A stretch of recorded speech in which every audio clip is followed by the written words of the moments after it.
There was a ton of great stuff going on in this episode, but for me, the climax of it is being introduced to one of the Queen's royal guards, Neferpitou.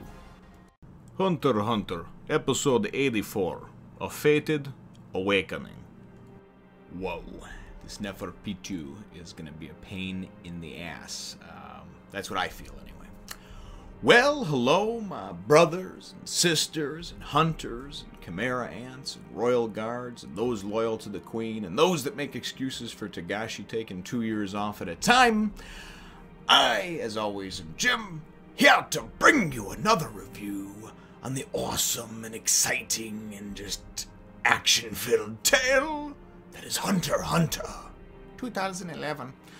Now, our last episode, of course, saw just some great action and really wound up seeing just how much of a beast Kite is, considering he considered himself to have gotten a bad role when he wound up getting his huge scythe out, but wound up using this thing and in one fell swoop took out dozens of chimera ants like it was nothing. So anyway, that's how the chapter wound up leaving off, or the episode, forgive me for that little miscue over there.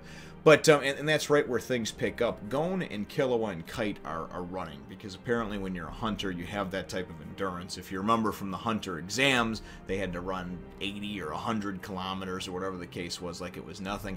And that's insane. That's like, you know, several marathons, I believe.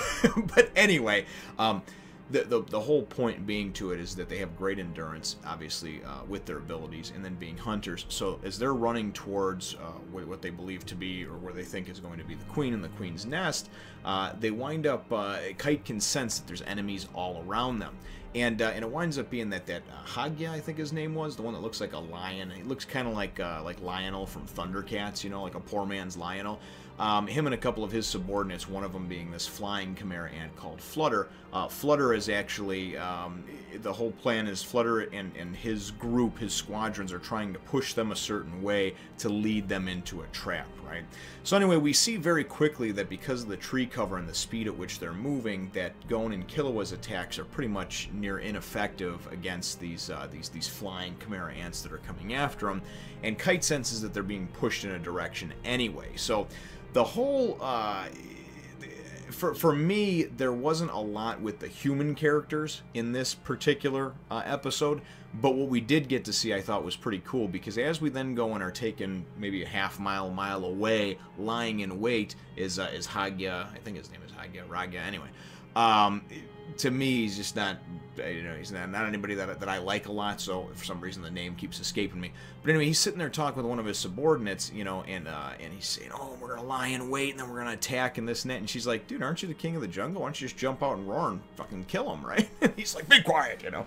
So anyway, regardless and aside from all that stuff, as they're sitting there lying in wait, all of a sudden they get a kind of telecommunication, you know, in their head, how they can communicate with each other, the chimera ants, from this Flutter saying, you know, I think we should retreat and blah, blah. And he's like, what the hell? And all of a sudden they see all this, like, smoke and mist coming out of, and dust coming out of the forest, right?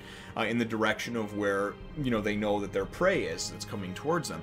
All of a sudden, man, you just wind up seeing, like, trees and everything just completely scatter and annihilated, and you see Kite running out, and he's got that scythe again. And I'm thinking, oh, shit, dude just took out, like, half a forest and a bunch of trees, right?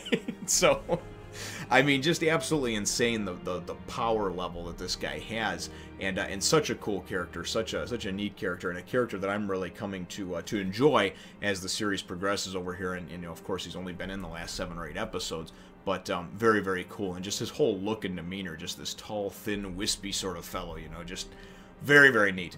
But the main focus of this episode is really, at the end of last episode, Peggy and Ramat, after Ramat had punched Colt and pretty much knocked him senseless with his newfound Nen abilities, they're going to go look for Pakal.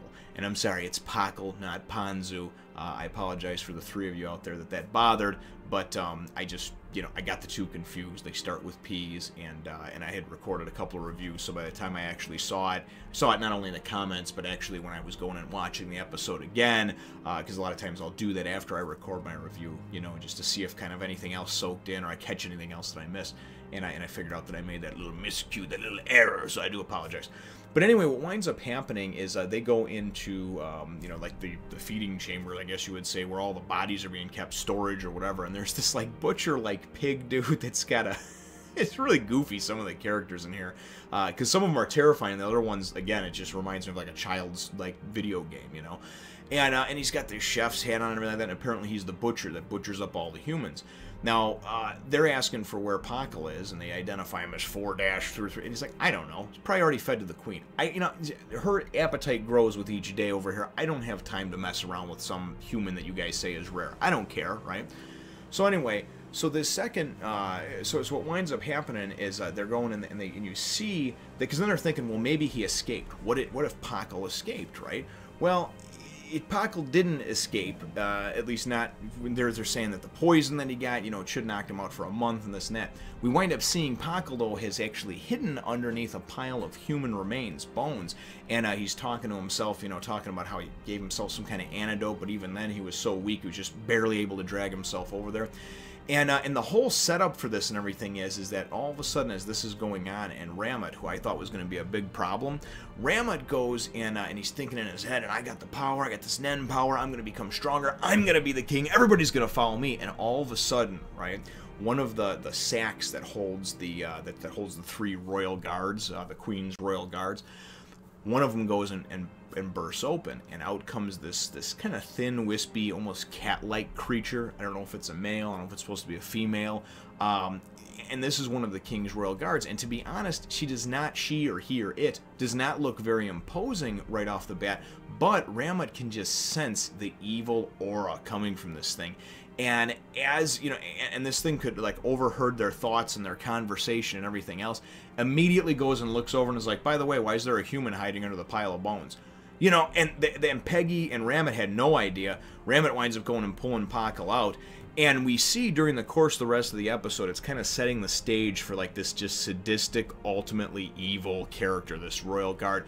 And I wouldn't even say ultimately evil. It's you know, born to serve the queen, and the queen's purpose is evil, right? But if the queen's purpose was maybe something different, it would probably still blindly follow the queen's orders. Nonetheless, though, the presence and aura of this thing is so crazy good, crazy off the charts good, that it puts Ramut right in his place. Ramut all of a sudden goes and bitches up, and he's just like, oh boy, and he starts sweating, he's crying, he's thinking this thing's gonna kill him, you know, and he just starts flipping his shit, and he's just like, you know what, I know my place, it was stupid to ever think, my dream that I could be the king, and blah, blah, blah, this and that. I'm thinking, wow, all that just from feeling that presence and that overwhelming, choking aura, that blanket of evil that comes from this, and we find out that its name is, towards the end of the episode, we find out it's Neferpitou, Neferpitou. And that name was actually given to it by the queen. So, but then during a series of kind of nasty events too, as they talk about how basically Pitou wants to get the information about Nen, right? And Peggy's like, I couldn't find it in any books. And this thing's like, well, why don't we just go and actually ask a Nen user, a human, right? So they've got Pakal, obviously, and the next thing you know, she goes and pulls a couple antennae.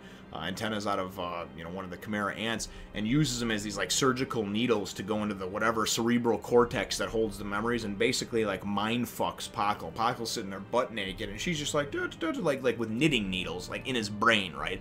And he's spilling the whole deal, man. Everything about Nen and Zetsu and Ren and Ten and just everything, right? He's giving the whole, he's spilling the whole beans, man. He's like Chunk from the Goonies when they go and they ask him to tell him everything, and all of a sudden he's just like, this one time in 3rd grade, I went and I took someone, and then and that's exactly what it's like. This dude's calm when he's talking, but he's just spilling everything about how there's 6 different categories, about how you can figure out what type of Nen user you are and everything else, you know. And then we can see, and then after Neferpitou is done with him, it basically just says, hey, you know, go and feed him to the queen. We no longer need him anymore.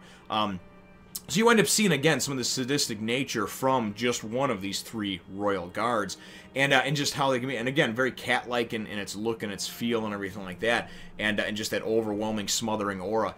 They wind up finding out and testing Ramut, and they find out, you know, what Ramut's ability is, and then she apparently, or it, I guess you would say, it looks kind of like a female, goes and wilts the flies. They try to go and do it with the leaf, you know, winds up wilting it, which means that it is a specialist. So I'm kind of, you know, eager to see what this Royal Guard's powers are. But the thing that's frustrating is that, you know, we finally went and broke through a little bit, and Kite and his group are pretty much...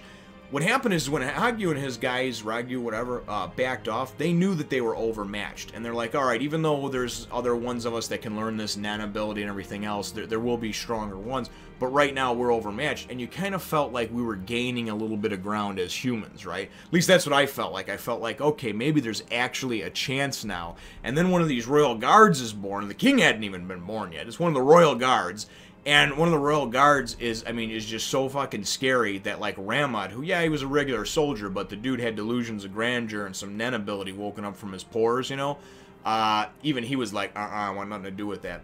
We also see in this episode, we see that Colt, by getting hit by Ramat, it opened up his pores as well, and he now has a Nen ability pouring out of him. So, looking forward to kind of seeing all that. Now, my episode question, though, because that's how things wrap up over here, is what are your thoughts initially on Neferpitou? You know, what do you think? Is he, she, it very imposing, very terrifying to you? Or is it kind of like, yeah, you know, because for me at first when I looked at the design, I was like, I don't know about this character. It looks kind of lame. But then when I just kind of saw the aura, the presence, and just how kind of calmly sadistic this character is, I don't know. I'm a little bit nervous for for Kite and Gon and Killua. So let me know what your answer is, though, in the comments down below. Feel free to hit the thumbs up, the like button if you should think that I deserve it, and subscribe if you haven't done so already. We look forward to catching all of you in the next Fun Nation. Remember to follow me on Facebook and Twitter and check out my other channels. And always, thank you.